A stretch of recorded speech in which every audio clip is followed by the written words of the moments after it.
de que nuestro Padre Celestial se hará cargo de nosotros si nos dedicamos a hacer su voluntad. Si eso pasa, Dios se hará cargo de las necesidades de nuestra vida. Vivimos en una época en la que si le decimos a alguien, no se afane, no se angustie, quédese tranquilo, eso sería casi un insulto para esa persona. Sin embargo, eso es precisamente lo que Jesús nos dice en su palabra. Bienvenido a En Contacto con el Dr. Charles Stanley, quien hoy nos enseña acerca de la confianza que debemos tener para enfrentar el futuro. Quisiera que vayamos por favor al capítulo 6 de Mateo, y que comencemos a leer desde el versículo 25 hasta el 34. El título de este mensaje es el siguiente: Confianza para enfrentar el futuro. Y es que al iniciar un nuevo año con todas las cosas que suceden a nuestro alrededor, es posible que haya muchas razones para tener dudas, preocupaciones, temores y afanes en cuanto al porvenir.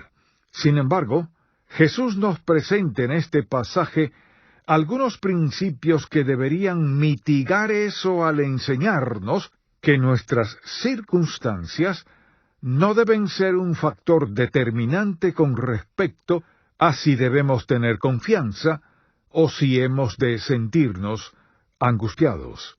Así que veamos lo que dice en este pasaje de Mateo capítulo 6, versículos 25 al 34. Por tanto os digo, no os afanéis por vuestra vida qué habéis de comer o qué habéis de beber, ni por vuestro cuerpo qué habéis de vestir. ¿No es la vida más que el alimento y el cuerpo más que el vestido? Mirad las aves del cielo que no siembran, ni siegan, ni recogen en graneros, y vuestro Padre Celestial las alimenta. ¿No valéis vosotros mucho más que ellas? ¿Y quién de vosotros podrá, por mucho que se afane, añadir a su estatura un codo? Y por el vestido, ¿por qué os afanáis? Considerad los lirios del campo cómo crecen. No trabajan ni hilan, pero os digo que ni aun Salomón con toda su gloria se vistió así como uno de ellos. Y si la hierba del campo que hoy es, y mañana se echa en el horno, Dios la viste así, ¿no hará mucho más a vosotros, hombres de poca fe? No os afanéis, pues, diciendo, ¿qué comeremos? ¿O qué beberemos? ¿O qué vestiremos? Porque los gentiles buscan todas estas cosas, pero vuestro Padre Celestial sabe que tenéis necesidad de todas estas cosas. Mas buscad primeramente el reino de Dios y su justicia, y todas estas cosas os serán añadidas. Así que, no os afanéis por el día de mañana, porque el día de mañana traerá su afán. Basta a cada día su propio mal. Ahora bien, creo que la mayoría de nosotros es consciente del hecho de que usted y yo vivimos en una época en la que si le decimos a alguien, no se afane, no se angustie, quédese tranquilo, eso sería casi un insulto para esa persona. Sin embargo, eso es precisamente lo que Jesús dice aquí. Por lo tanto, hay 4 aspectos que quisiera que vea en este pasaje y, si tiene con qué escribir, es posible que necesite anotarlos. Estas 4 cosas de las que el Señor nos habla aquí son parte de la provisión de Dios, lo cual Jesús deja bien claro, de manera que no hay forma de que no lo entendamos. Y veamos lo que dice otra vez en el versículo 25. No os afanéis por vuestra vida, ni por vuestro cuerpo, ¿qué habéis de vestir?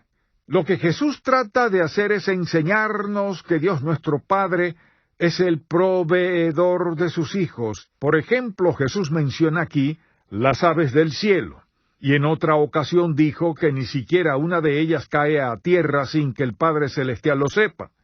¿Ha visto usted algo más ocupado que un gorrión?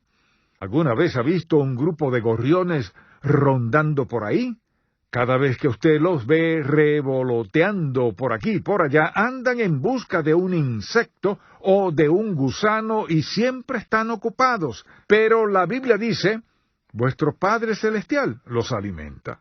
¿Qué quiere decir con eso? Sencillamente que usted y yo podemos enfrentar el futuro con absoluta confianza, pero no significa que no haremos nada. Así que, teniendo en mente lo de las aves del cielo, las flores del campo y nuestro cuerpo físico, el Señor dice que no debemos preocuparnos. Pero no dice que no trabajemos, sino que dice, mientras trabajan y llevan a cabo sus responsabilidades, no se afanen con respecto a eso, no se inquieten, ni lleven las cargas de la vida que no deben llevar. Si usted y yo hacemos lo que Dios quiere, no hay razón para que estemos temerosos o ansiosos, o inquietos, o preocupados por lo que ocurre a nuestro alrededor. Como ve, el problema es que no consideramos las cosas desde el punto de vista divino. Ahora bien, un segundo punto que quisiera que note aquí es la promesa que Dios nos ha dado a todos acerca de la provisión divina. O sea, se trata de la promesa de que Él nos proveerá todo lo que necesitemos. Pero veamos cómo lo expresa. Y para eso le pido que vayamos de nuevo al versículo 26 de Mateo 6, el cual dice así: Mirad las aves del cielo que no siembran, ni siegan, ni recogen en graneros, y vuestro Padre Celestial las alimenta. ¿Y cómo alimenta a estas aves? Pues el Padre pone a su disposición lo que necesitan para alimentarse, y ellas tienen que ir a buscarlo. Y precisamente eso mismo nos dice a nosotros. Dios no lo va a poner a usted en una situación en la que no pueda tener lo que necesita, aunque puede ser que tenga que ir tras ello, o que tenga que trabajar 10 o 12 horas al día, pues en ninguna parte de la Biblia Dios nos promete una vida fácil. Lo que sí promete es suplir nuestras necesidades. Y ahora vayamos a los versículos 31 y 32 de Mateo 6, donde dice lo siguiente: No os afanéis, pues, diciendo, ¿qué comeremos, o qué beberemos, o qué vestiremos? Porque los gentiles buscan todas estas cosas. Pues bien, lo que quisiera que vea es esto, es decir, que la base sobre la cual Dios nos da una promesa depende, en cierto modo, de algo más que dice aquí. Así que podemos decir que la promesa de su provisión se basa en una comparación, porque dice, si el Padre alimenta a los gorriones, quienes no tienen alma ni espíritu, ni la promesa de ir al cielo, ni tampoco una vida más allá de esta, si el Padre Celestial ha prometido alimentar a los gorriones, ¿no son ustedes mayores que los gorriones? Así que, en primer lugar, nuestra confianza se basa en una comparación de cómo procede Dios con las cosas en el mundo de la naturaleza, y no hablamos de lo que hace con nosotros. El segundo punto aquí es este. Cuando usted compara a los seres humanos con todo lo demás que Dios ha hecho, nosotros somos absoluta e infinitamente superiores. Jesús vino al mundo a salvar a los pecadores, no a las aves. A eso vino, a salvar pecadores, no aves. Vino a salvar a quienes fueron creados a su imagen, no a la naturaleza. Porque dice, uno de estos días la tierra entera será consumida por el fuego y el azufre, y Dios creará un cielo nuevo y una tierra nueva. Por lo tanto, Él no pretende salvar todas las cosas mundanas y físicas que hay aquí, sino salvarnos a usted y a mí. Y entonces dice, si nos ha dado su mayor don a su Hijo, ¿cómo no nos dará también las cosas simples de la vida que necesitamos? Así que, al ver usted y yo lo que Dios ha hecho, no debemos olvidarnos de eso. Si usted considera la historia de su vida y dice que Dios siempre ha provisto para sus necesidades en el pasado, entonces dígame cómo puede mirar hacia el futuro y sentirse preocupado, desconcertado e inquieto, pensando en lo que va a pasar el año que viene y diciendo, ¿qué sucederá con respecto al pago de la hipoteca? ¿Qué sucedería si perdiera mi trabajo? ¿Qué sucedería si pasara esto y lo otro? Mire, si Dios ha sido suficiente y capaz durante los últimos 25, 35, 45 o 50 años de su vida, o aunque sea durante los últimos 2 años, ¿por qué razón va a estar preocupado en cuanto a su futuro? Como puede ver, si Él cuida de los gorriones, no hay duda de que cuidará de usted. Y lo que el Señor quiere que veamos sencillamente aquí es cómo Dios ha actuado en el pasado, en la naturaleza, y que luego nos preguntemos lo siguiente: ¿cómo actuará en el futuro este Dios que ha actuado de manera tan perfecta en el pasado? Nosotros tenemos derecho a mirar el futuro con la confianza absoluta, perfecta y total, de que Dios suplirá nuestras necesidades. Pero vayamos al problema y veamos algo en lo que quisiera insistir durante unos momentos. ¿Cuál es el problema? Usted y yo hemos tenido suficiente fe para aceptar a Jesucristo como nuestro Salvador. Les decimos a los demás que Él los puede salvar de sus pecados y que también suplirá sus necesidades. Pero cuando viene algún problema a nuestra vida, ¿qué sucede? ¿Cómo podemos usted y yo leer este pasaje de la Escritura referido por el mismo Jesús y después decir, «Oh, ¿qué haré? ¿Dónde está, Señor? No sé qué hacer». Preste mucha atención. Usted y yo entraremos al nuevo año ya sea como mendigos o como creyentes. Ahora bien, un mendigo suele estar preocupado por sí mismo, ya que no sabe lo que traerá el futuro. Y un mendigo suele tener miedo de que las cosas no resulten como quiere.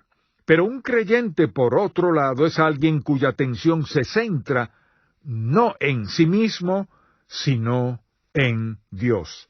Y un creyente considera lo que Dios Todopoderoso ha hecho en el pasado y dice, en virtud de lo que Dios ha hecho en el pasado, en virtud del testimonio de su palabra, en virtud de lo que el Señor ha venido haciendo en mi vida, no tengo ni una pizca de duda en cuanto a que este Dios Todopoderoso, cuya intervención en mi vida ha sido perfecta en el pasado y cuya palabra me provee de todo lo necesario, es totalmente suficiente para el futuro.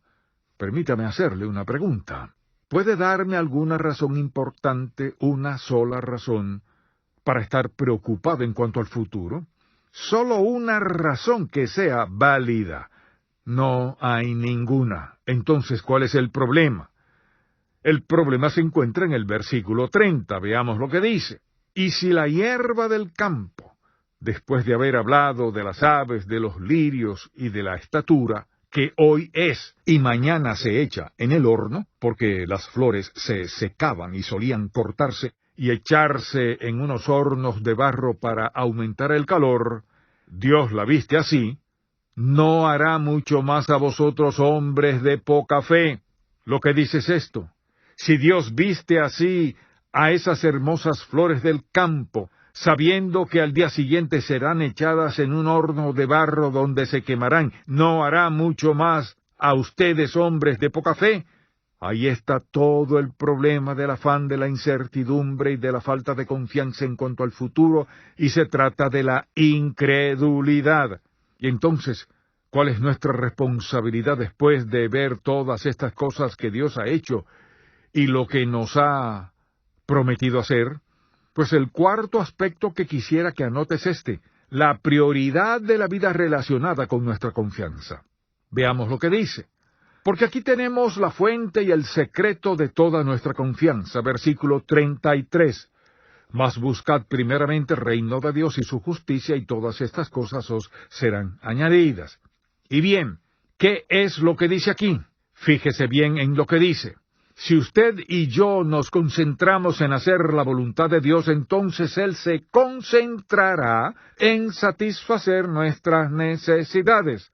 Si usted y yo nos concentramos en hacer la voluntad de Dios como lo más importante en nuestra vida, Dios se concentrará en hacerse cargo de todo lo demás, mas buscad primeramente el reino de Dios. Esa es la regla de Dios en nuestros corazones, y su justicia. Este es su carácter, y todas estas cosas. ¿Cuáles cosas? Comida, ropa, abrigo, educación, instrucción, os serán añadidas. ¿Por quién? Por Dios nuestro Padre, quien es la fuente que suple todas nuestras necesidades.